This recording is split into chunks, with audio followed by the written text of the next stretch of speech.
UPSC 2024 తుది ఫలితాలు విడుదలయ్యాయి.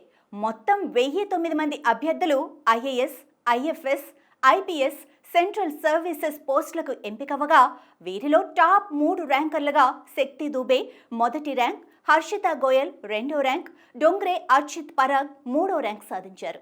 తెలుగు రాష్ట్రాలకు చెందిన వారిలో సాయి శివాని 11వ ర్యాంక్, బన్నా వెంకటేష్ 15వ ర్యాంక్, శ్రవణ్ కుమార్ రెడ్డి 62వ ర్యాంకు, సాయి చైతన్య జాదవ్ 68వ ర్యాంకులు సాధించారు.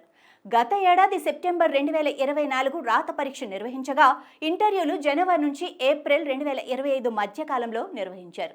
కేటగిరీల వారీగా general 335, EWS 109, OBC 318, SC 160, ST 87, benchmark డిసబిలిటీలతో ఉన్నవారు మొత్తం 45 మంది ఎంపికవగా 230 మంది అభ్యర్థులు రూల్ 24(5) ప్రకారం రిజర్వులో ఉంచారు.